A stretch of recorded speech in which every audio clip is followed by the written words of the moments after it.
Imagine celebrating Christmas with joy and excitement, only to have it all turn into a tale of loss and despair. Such is the story of the Mistletoe Bride, a chilling tale that transforms the festive cheer of Christmas into a lingering echo of melancholy. Our tale begins on a Christmas day brimming with love and hope. A young bride, radiant in her wedding dress, is about to embark on a new journey of marital bliss. Amidst the celebrations, a game of hide-and-seek is proposed, a playful diversion to enhance the festive spirit. The bride, eager and full of life, decides to participate. She scurries away, her white gown a fleeting vision before she vanishes, leaving behind a trail of laughter and joy. But as the hours tick away, laughter turns into worry. The manor, once filled with the resonating sound of merriment, is now gripped in an eerie silence. The bride is nowhere to be found. Days turn into weeks, weeks into months, and months into years. The manor stands as a silent witness to the unending wait, a symbol of a joyous occasion turned into an unsolved mystery. Decades pass. The manor, now old and worn, holds on to its secret until one fateful day, a chilling discovery is made. A dusty, long-forgotten chest in the attic reveals a horrifying truth. There lies the skeletal remains of the Mistletoe Bride, still clad in her wedding dress, a silent testimony of a game that ended in tragedy. The chest that was her hiding place had become her unintended tomb, sealing her fate and transforming a day of joy into a haunting memory. The tale of the Mistletoe Bride, a story of jubilation turned into despair, serves as a grim reminder of the thin line that separates joy from sorrow, life from death. A day of joy turned into a haunting memory forever etched in the annals of Christmas ghost stories. What if the walls of your home echoed with the cries of a trapped soul? Imagine the grandeur of Raynham Hall, a majestic mansion steeped in history and intrigue, and the eerie tale of the Brown Lady. This isn't your typical ghost story, it's a chilling saga of love, betrayal, and eternal entrapment. The Brown Lady, once a beautiful, vibrant woman, was held captive within the mansion by her jealous husband. Her only crime? A love that dared to defy societal norms. Robbed of her freedom, her spirit was confined within the four walls of Raynham Hall, her life force slowly ebbing away. But death was not the end, rather it marked the beginning of an eternal haunting. The spirit of the Brown Lady refused to be silenced, her presence echoing through the mansion like a mournful lament. Visitors and residents alike reported sightings of her ghost, a chilling apparition that seemed to carry the sorrow of her past. Her mournful face, etched with the pain of her imprisonment, would appear without warning, startling those who dared to roam the mansion's halls. A chill would sweep the room, the air would thicken, and then she would materialize, her spectral form a haunting reminder of her tragic fate. The Brown Lady of Raynham Hall is more than just a ghost story. It's a poignant tale of a spirit trapped in time, a woman whose love was so strong it transcended the boundaries of life and death. Her presence is a chilling testament to her tale, a reminder of the prison that was her life and is now her eternity.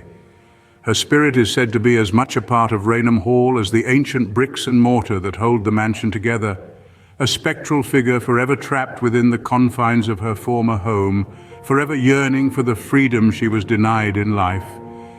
Even in death, her spirit remains captive, forever wandering the halls of the mansion. The Brown Lady of Raynham Hall, a spectral presence that serves as a chilling reminder of a tragic past and a haunting testament to a love that refused to die. What if every ring of your doorbell sent chills down your spine? Imagine that for a moment. A simple, everyday sound turning into a harbinger of fear. Welcome to a house in Brooklyn, New York, where this chilling tale unraveled. In this unassuming home, a family found themselves caught in a web of paranormal activity. It all began with the doorbell, ringing on its own accord at all hours of the day and night. No one at the door, no explanation. But it wasn't just the doorbell. There were bangs too. Loud, untraceable bangs that echoed through the house, causing the family's hearts to race and their minds to reel in fear. The family, once at peace in their own home, found themselves startled by these unexpected sounds. Each ring of the doorbell, every unexplained bang, heightened their sense of dread. They would sit huddled together, waiting for the silence that inevitably followed. But it was an eerie silence, one that was heavy with anticipation of the next inexplicable event. Desperate for answers, the family sought logical explanations. Could it be a prankster, a glitch in the doorbell system, or perhaps a stray animal causing the ruckus? They went through each possibility, trying to rationalize the strange occurrences, but to no avail. The doorbell continued to ring, the banging persisted, and the fear deepened. The family's home, once filled with laughter and love, was slowly being consumed by an inexplicable fear. The once comforting walls now seemed to close in on them. The familiar now felt alien. The home was no longer a haven, but a source of constant anxiety. In the end, they were left with more questions than answers. Who or what was causing the doorbell to ring? What was causing the unexplained banging? Were they alone in their own home, or was there an unseen presence sharing their space, making itself known through these chilling occurrences? Their home, once a haven, is now a hub of unexplained phenomena shrouded in mystery. Can a house remember its past residents even after they've long since departed? Welcome to the mystery that is the Stark family home in Ludington, Michigan. This is no ordinary house, for it is said to be filled with the spirits of its former inhabitants. The Stark family, who once filled the halls with their laughter, their tears, and their stories, are believed to have never truly vacated the premises. Instead, they linger, their presence felt most intensely during the festive season of Christmas. This Victorian home, with its grandeur and antiquity, has been the stage for inexplicably mysterious happenings, spectral sightings, items moving seemingly on their own accord, and an eerie feeling of being watched. These are the signs that the Starks are still very much a part of the house. Imagine, if you will, a cold winter's night. The snow gently falls, blanketing the world in white. The house, bathed in the soft glow of Christmas lights, should be a beacon of warmth and joy. Yet it is in these moments of supposed tranquility that the Starks make their presence known. There are those who have reported seeing figures in the windows, their forms vague but unmistakably human. Laughter and voices have been heard, echoing through the empty rooms, a haunting reminder of days gone by.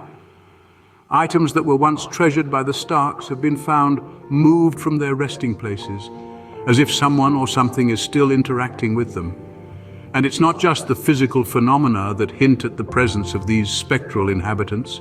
There's an inexplicable feeling that permeates the house, a sense of melancholy, a longing for times past, a yearning for the family that once was.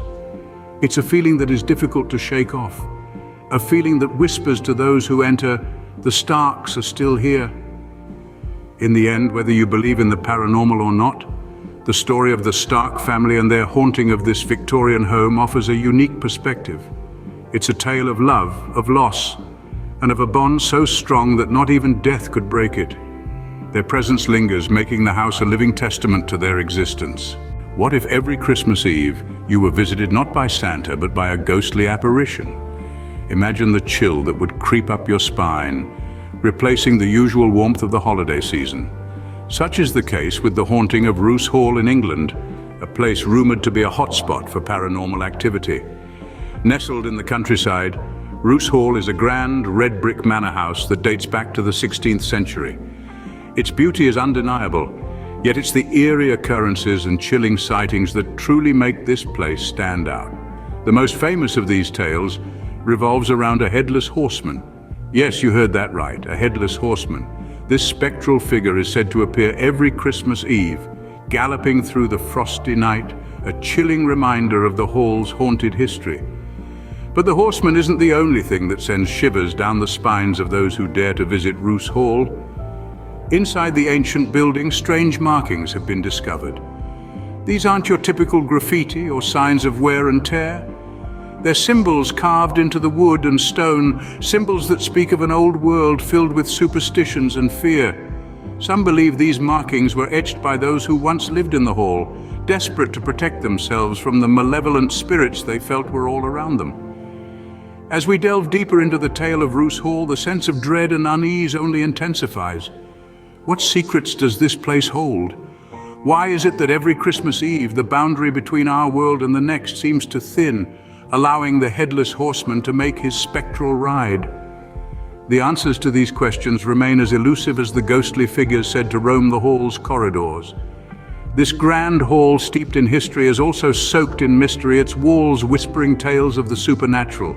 So if you find yourself in England next Christmas Eve, perhaps you'll pay a visit to Roose Hall.